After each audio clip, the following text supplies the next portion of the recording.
Assalamualaikum warahmatullahi wabarakatuh. Innal hamdalillah nahmaduhu wa nasta'inuhu wa nastaghfiruh wa na'udzu billahi min syururi anfusina wa sayyiati a'malina. May yahdihillahu fala mudilla lahu wa may yudlil fala hadiyalah. Asyhadu an la ilaha illallah wa asyhadu anna Muhammadar Rasulullah. Amma ba'd. Insyaallah malam hari ini kita melanjutkan kajian sunnah dari kitab Bulughul Maram.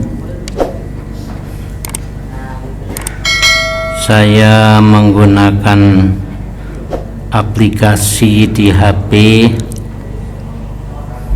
Ini nomornya agak berbeda, tapi kita tetap masih pada bab albir wasilah, yaitu kebaikan dan hubungan silaturahim. Kita mulai dari hadis 1475, yaitu dari Abi Ayyub radhiyallahu anhu anna Rasulullah sallallahu alaihi wasallam, bahwa Nabi sallallahu alaihi wasallam bersabda, la yahillu li muslim ayyahjura akhahu fawqa thalathati layal yaltaqiyani fayu'ridu hadha wa yu'ridu hadha wa khairuhum alladhi yabda'u bisalam. Muttafaqun alaih. Yang artinya Nabi bersabda, tidak halal bagi orang Islam menghijrai, artinya menjauhi, memutus hubungan saudaranya, yaitu saudara muslim, lebih dari 3 malam. Nah, dalam bahasa Arab 3 malam 3 hari itu sama ya, kadang disebut 3 malam, kadang disebut 3 hari. Jadi 3 malam artinya ya 3 kali 24 jam. Yaltaqiyani, mereka bertemu, wa yu'ridu hadza, tapi yang ini berpaling, wa yu'ridu hadza, dan yang itu berpaling, wa khairuhum alladzi yabda'u bisalam, dan yang terbaik dari 2 orang yang saling menjauhi adalah yang pertama memulai dengan salam. Hadis ini memberikan suatu aturan adab akhlak dalam pergaulan sesama muslim, suatu hal yang biasa kalau terjadi sengketa antara seorang muslim dengan temannya, dan mungkin karena sengketa itu mereka tidak tegur sapa. Nah, di sini Islam memberi batas toleransi, yaitu 3 hari. Ya, jadi 1 hari ketemu tidak mau tegur sapa itu masih dimaafkan, 2 hari dimaafkan, 3 hari dimaafkan. Tapi kalau sudah lebih dari 3 hari, maka kedudukannya adalah la yahil, tidak halal. Tidak halal itu artinya bahwa 2 orang tadi terus menerus terkena suatu yang haram. Haram apa? Yaitu memutus hubungan antara keduanya. Ini hubungan sesama muslim yang tidak ada hubungan darah.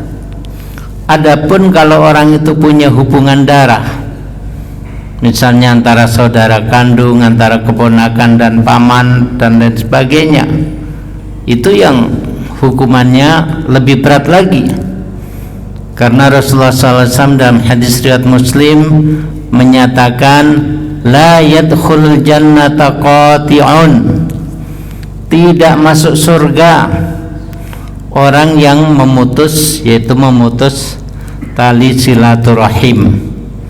tali hubungan yang kita dipertemukan dengan orang lain karena kesamaan rahim. Rahim bisa dari nenek kita, bisa dari buyut kita, dan seterusnya. Kita lahir dari rahim ibu, rahim nenek, rahim buyut, ya. Meskipun sifat rahim tadi sebenarnya hanya diambil dari pada umumnya orang itu dipertemukan persaudaraannya oleh seorang ibu, seorang nenek, seorang buyut perempuan, tapi ini mencakup hubungan darah meskipun yang menyatukan adalah ayah, kakek, ataupun laki-laki di atas kakek dan seterusnya. Nah, itu kalau sampai diputus, ancamannya tidak akan masuk surga. Naudzubillah min dzalik. Dan saya dapatkan di zaman sekarang ini banyak kasus, dan kebanyakan sayang sekali itu karena rebutan harta waris. Karena rebutan harta waris, maka antara saudara kandung tidak tegur sapa, akhirnya anak-anak mereka juga tidak tegur sapa, dan seterusnya, ya. Jadi mereka diancam tidak akan masuk surga. Nah, kembali pada hadis 1475 tadi oleh Nabi SAW. Jadi kalau muslim yang tidak ada hubungan darah, toleransinya 3 hari. Dan yang paling baik di antara mereka adalah orang yang terlebih dahulu mengucapkan salam, ya, karena salam itu ya tadinya nggak tegur sapa lalu salam, itu artinya bahwa dia memulai perdamaian, memulai untuk rukun kembali. Itu yang terbaik. Hadis 1476 dari Jabir radhiyallahu anhu, Rasulullah sallallahu alaihi wasallam bersabda, kullu ma'rufin shadaqah, akhrajahu al-Bukhari. Jadi Nabi bersabda, setiap ma'ruf itu kebaikan. Ma'ruf, kenapa dikatakan ma'ruf? Karena semua manusia menilai itu ada baik. Contoh, menolong orang. Nah, tidak ada satupun bangsa yang memandang bahwa memberikan pertolongan kepada orang, misalnya ada orang buta, kita bantu untuk menyeberang jalan. Ada orang lapar, kita kasih makanan. Ya, ada orang kedinginan, kita kasihkan jaket kita. Nah, itu adalah sesuatu yang ma'ruf. Ma'ruf artinya terkenal, ya, dikenal oleh semua golongan, semua bangsa, bahwa itu ada baik. Makanya kadang-kadang ada orang Indonesia namanya ma'ruf, ya. Apakah pakai amin ataupun tanpa, pokoknya ma'ruf. Nah, ini di Arab membingungkan.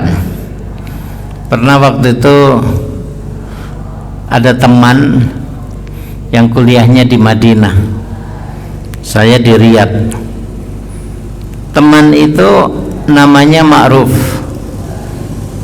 Jadi waktu perkenalan, ya, hari pertama perkenalan dengan dosen, satu persatu ditanya, siapa nama Anda? Jadi kawan kita ini menjawab Ma'ruf. Dosennya bingung karena ma'ruf itu bahasa Arab artinya terkenal. Nama Anda siapa? Terkenal. Terkenal gimana? Nah, tapi dosennya nggak kenal. Ya, jadi ma'ruf jadi istilah syariah, artinya bahwa dikenal oleh umum, oleh siapapun, oleh suku manapun, agama apapun, bahwa itu ada sesuatu yang baik. Kebalikannya adalah mungkar. Mungkar itu artinya diingkari. Semua mengingkari. Coba ada orang di jalan bersimpang di trotoar, tiba-tiba kita tonjok. Ini bangsa apapun, suku apapun, agama apapun pasti mengingkari tindakan di mana kita tiba-tiba menonjok orang. Ya, jadi mungkar, lawan daripada ma'ruf. Nah, ma'ruf ini jadi digunakan untuk segala yang baik. Dan di dalam hadis ini dikatakan bahwa setiap ma'ruf itu mempunyai nilai sedekah. Makanya ada hadis misalnya imatatul adza anit tariqi shadaqah, menyingkirkan gangguan dari jalan itu adalah sedekah. Gangguan apapun, misalnya kita melihat ada kerikil itu tajam, nanti kalau ada anak kecil nginjak kerikil itu kesakitan. Nah, kerikil kita singkirkan, itu berarti menyingkirkan gangguan, dan dengan itu Allah memberi kita nilai sedekah. Atau dalam hadis juga tabassumuka fi wajhi akhika shadaqah. Kalau kamu tersenyum di depan saudaramu itu mempunyai nilai sedekah. Ya, cuman tersenyum saja kita dapat nilai sedekah, seolah-olah kita mengeluarkan duit, kita sumbangkan. Nah, ini memberikan gambaran bahwa ma'ruf itu memang cakupannya luas sekali. Kita memasukkan rasa gembira kepada saudara kita, rasa gembira apapun. Misalnya ada anak teman kita mau ujian, ya, kita kuatkan. Insya Allah sih saya yakin kalau kamu bisa lulus. Gembira dia, semangat. Itu juga sedekah. Jadi Masya Allah, ma'ruf cakupannya begitu luas, tapi agama Islam yang rahmat ini memberi nilai sedekah untuk segala ma'ruf yang kita lakukan.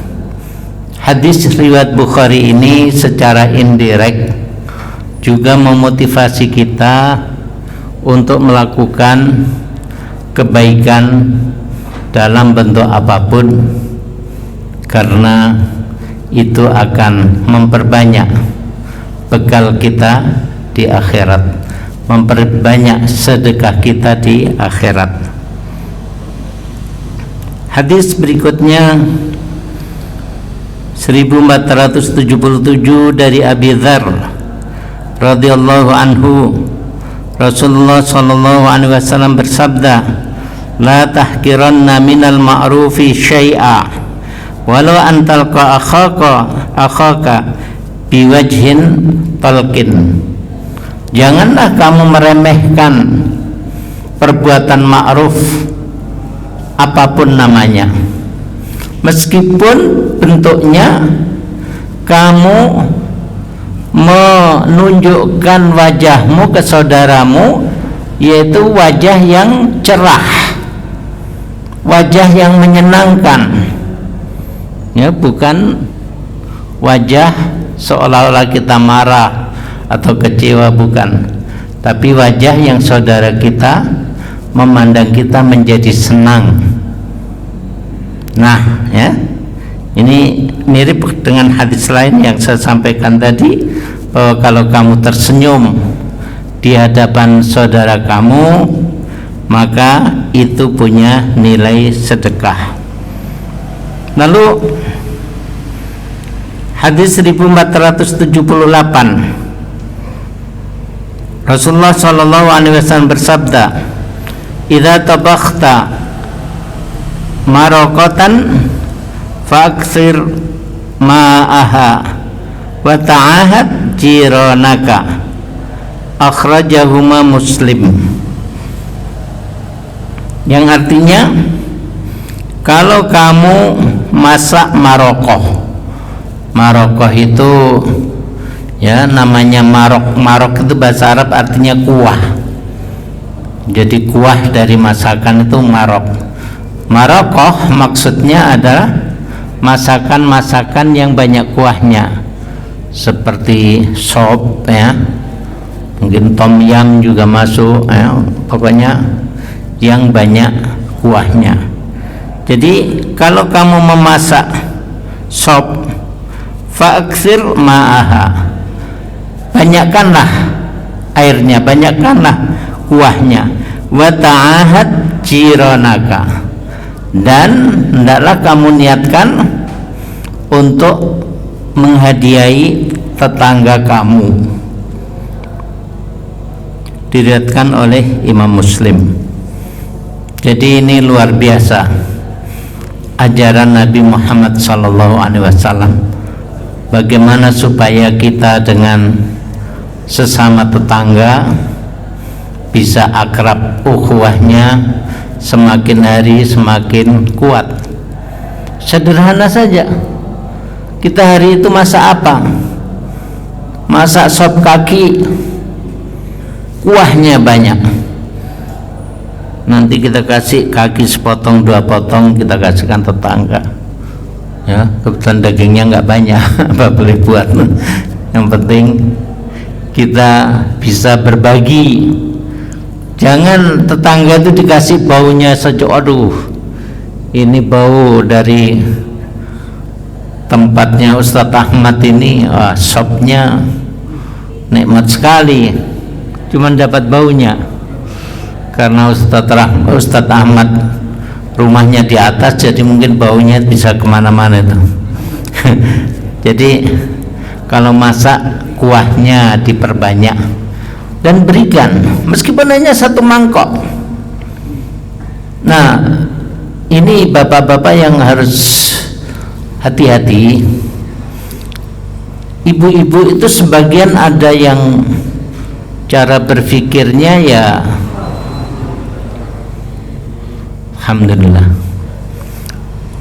ada ibu-ibu yang cara berpikirnya agak terlalu, apa ya namanya, apa, formal atau apa itu.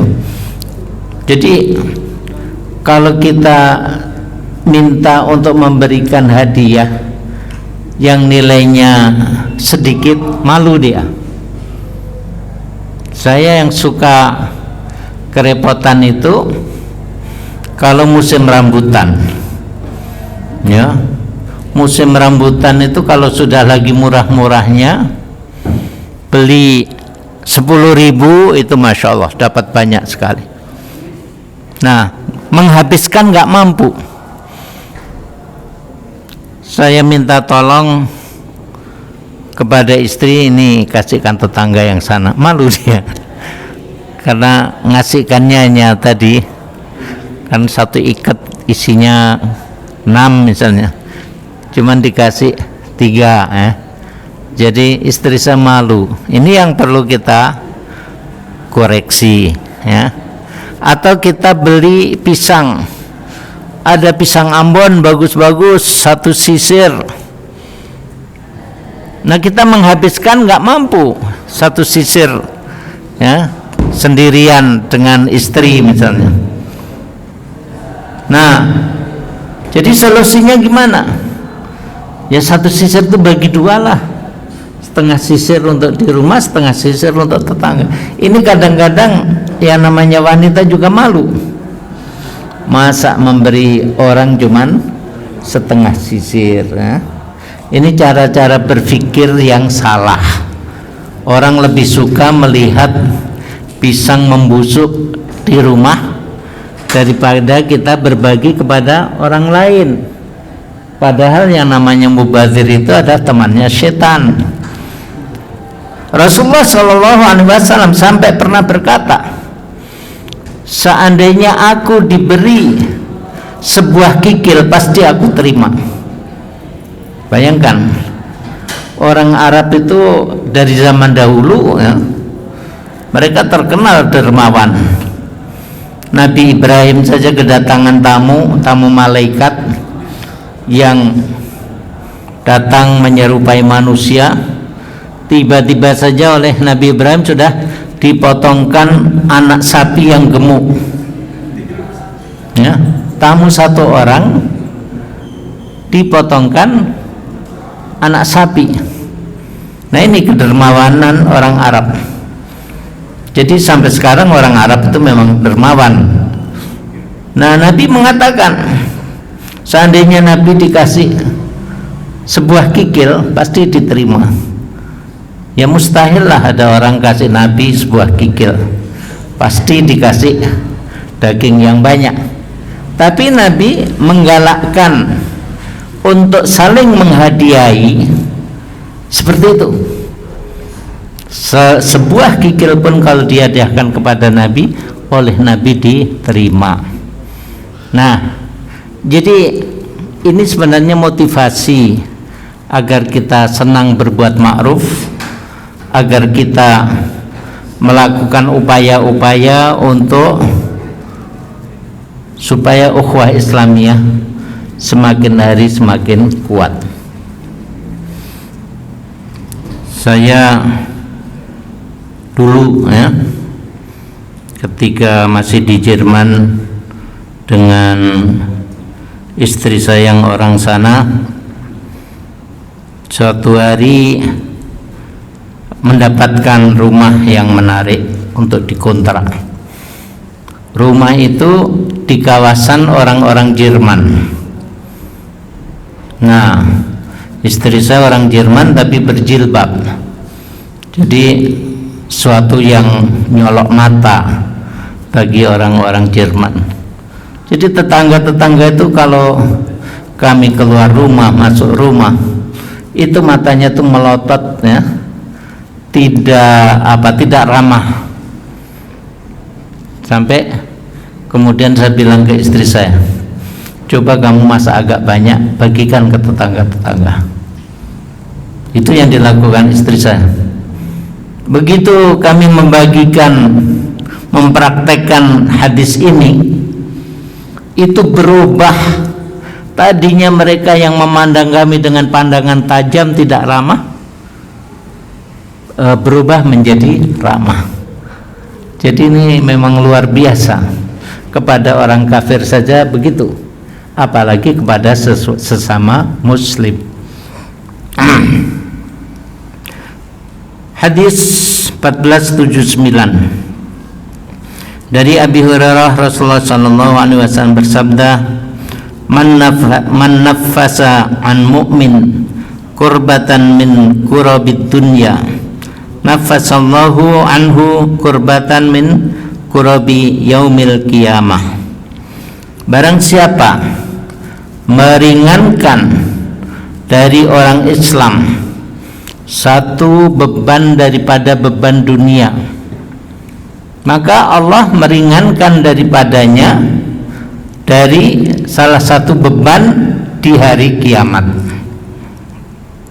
Wa man yassara ala mu'sir, siapa yang memudahkan orang yang kesulitan, yassarallahu alaihi fid dunya wal akhirah, maka Allah memudahkan dia di dunia dan di akhirat.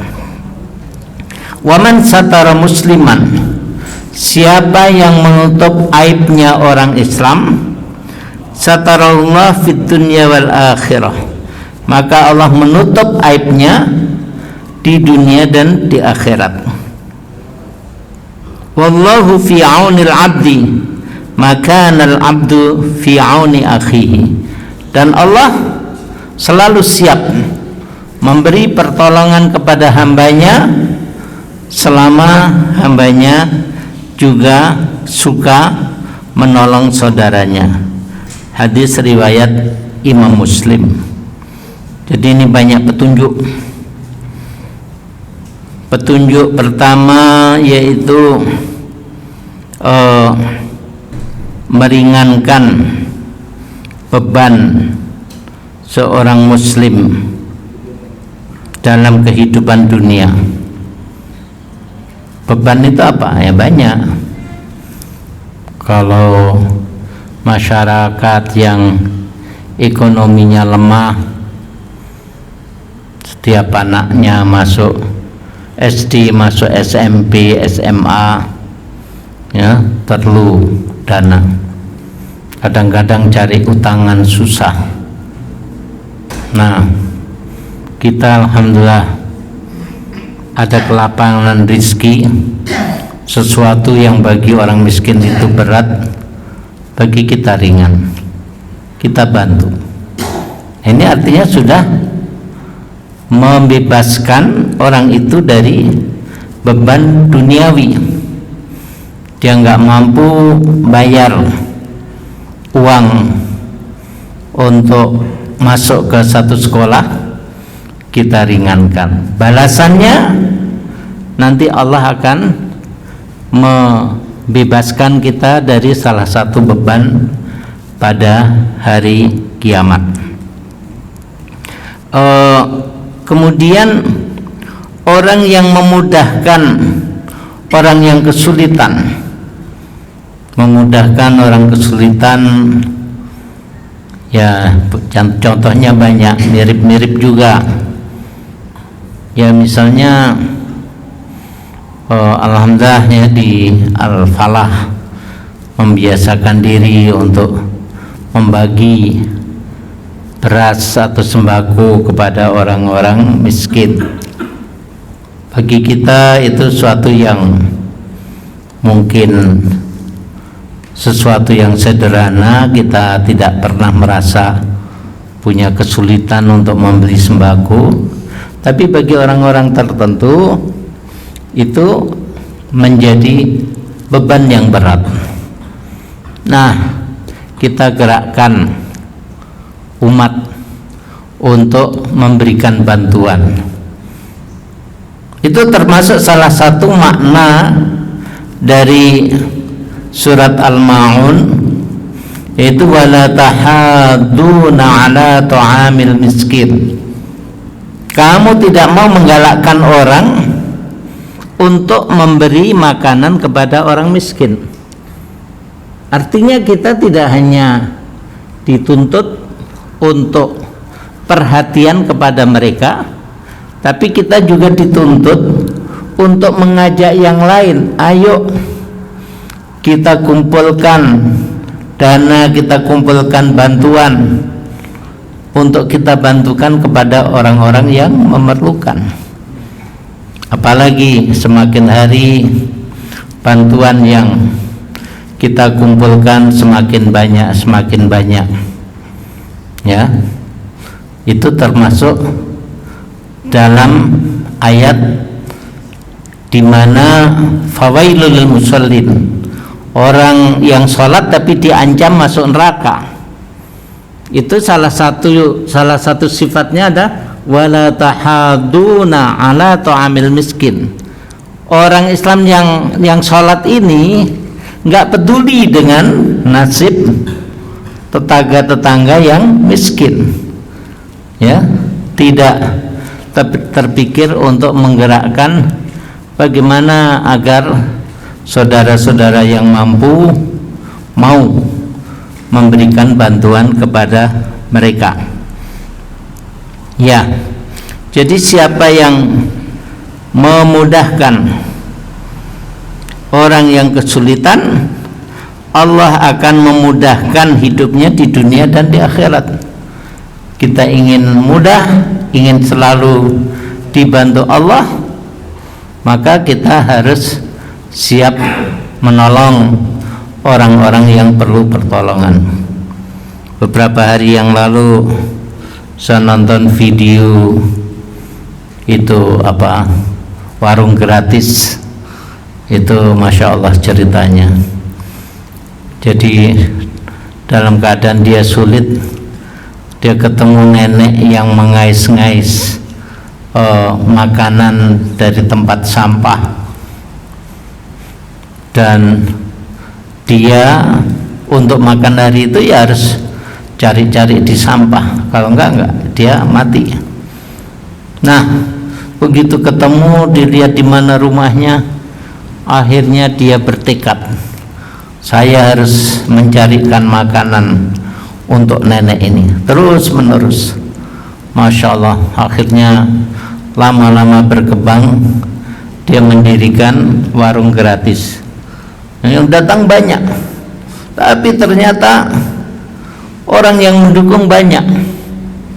Orang datang dengan mobil, membawa berapa karung beras, membawa sayur mayur, membawa telur dan lain sebagainya, sehingga warung yang didirikan itu semakin hari semakin banyak dan semuanya gratis, ya, makan di situ gratis.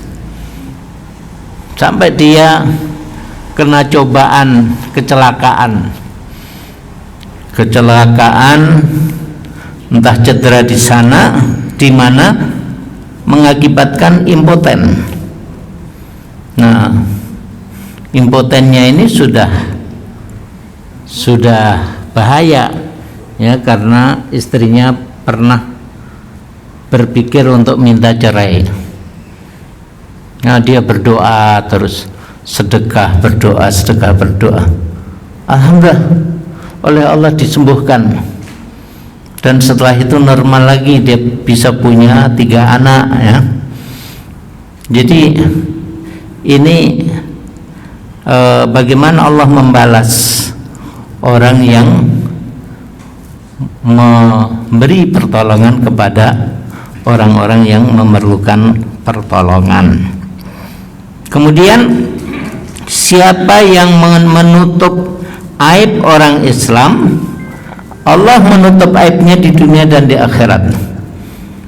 Ya, kita manusia itu istilahnya mahalul khata' wa nisyan. Kita ini tempat kesalahan, tempat dosa. Ya, kita tidak diciptakan menjadi makhluk yang maksum. Bisa saja suatu saat seseorang melihat orang lain yang kadang-kadang juga ada di masjid, kali ini dia nenggak bir di puncak misalnya. Bagaimana sikap kita ketika melihat ada orang yang kita kenal yang kadang-kadang ke masjid tapi dia nenggak bir? Kalau kita ketemunya yang semacam itu, rahasiakan, ya. Aib itu harus kita tutup. Kenapa? Karena itu ada dosa antara seorang hamba dengan Tuhannya. Kita nggak dirugikan oleh dosa itu. Beda dengan hadis lain, ya, orang yang hobi ngutang nggak bayar. Nah, itu oleh Nabi malah kita diarahkan untuk membuka rahasianya supaya korbannya nggak bertambah. Tapi kalau orang minum bir, itu dosa dia dengan Allah. Ya, nanti ketika sempat kita dekati, kita nasihati, tapi jangan pernah kita cerita, oh Pak itu saya pernah memergoki dia minum bir. Ini yang nggak boleh. Jadi kalau kita menutup aib orang, Allah menutup aib kita di dunia dan akhirat. Di dunia, ya, kita manusia biasa mungkin ada pelanggaran yang kita lakukan terlihat oleh orang lain.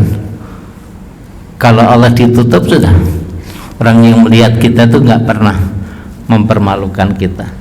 Di akhirat, dalam hadis diceritakan bahwa nanti Allah akan memanggil orang yang beriman di suatu tempat. Lalu oleh Allah ditunjukkan, wahai hamba yang mukmin, kamu pernah melakukan pelanggaran ini. Pada waktu ditunjukkan oleh Allah itu rasanya akan binasa. Tapi Allah menyatakan, pelanggaran-pelanggaran ini sudah aku tutup dan aku maafkan. Nah, ini balasan orang yang menutup aib saudaranya. Jadi siapa yang menutup aib saudaranya, dia akan ditutup aibnya di dunia dan di akhirat. Dan apabila orang aktif menolong sesama muslim, Allah juga siap untuk selalu menolong. Mohon maaf, sehari ini ada gangguan dari diabetes.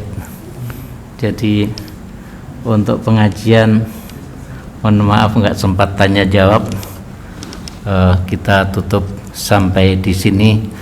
Subhanaka Allahumma bihamdika, asyhadu an la ilaha illa anta, astaghfiruka wa atubu ilaik. Wassalamualaikum warahmatullahi wabarakatuh.